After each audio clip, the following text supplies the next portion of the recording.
Para sa mga taong siyudad, ang buhay ng farmer sa bukid ay hindi niyo ito alam. Ito panoorin niyo kung ano ang nangyari. Noong unang panahon ay mano-mano lang ang pag-harvest dito.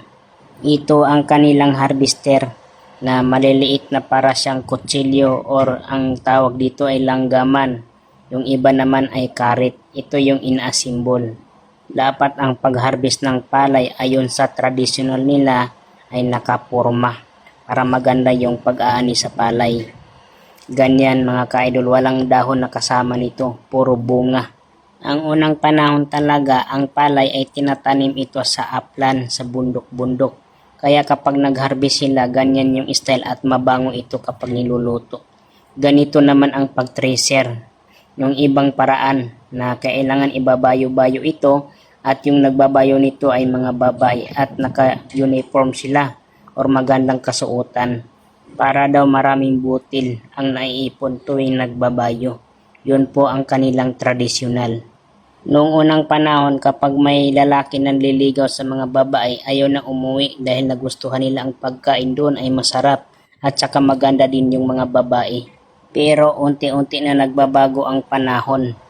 Nagkaroon na ito ng tracer na gamit ang pako at plywood at ina-assemble ito na para siyang gulong. Tuwing gumugulong ito at umiikot, talagang natitracer yung butil ng palay. Ganyan kahirap ang buhay ng farmers para lang tayo ay makakain, lalo na sa mga tao sa siyudad. Dahil mabilis ang pag-upgrade ng technology ngayon, pati yung pagbilad ng palay ay ganito na yung style niya. Kaya hindi na sila mahirapan dahil sa bagong technology. Pati na rin ang pag-harvest ng palay ay may bagong technology na din. Ito yung bagong tracer. Kung napapansin mo dito, talagang driver lang ang nagtrabaho dito. Tuwing nagda-drive siya, papatakbuin lang ito, automatic na titracer na yung palay dyan sa loob. Kung napapansin mo, ganyan nakabilis dahil sa high-tech na technology sa panahon ngayon.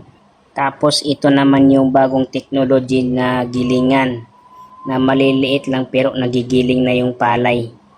Sa panahon ngayon, mga bagong henerasyon, hindi na talaga inaabutan nila yung mga mahihirap na ginagawa ng mga farmers. Kaya napakaswerte ang mga bata sa panahon ngayon. Ang mga mahihirap na gawain ay hindi talaga nila pinagdaanan yan. Talagang smooth na lang ang ginagawa nila.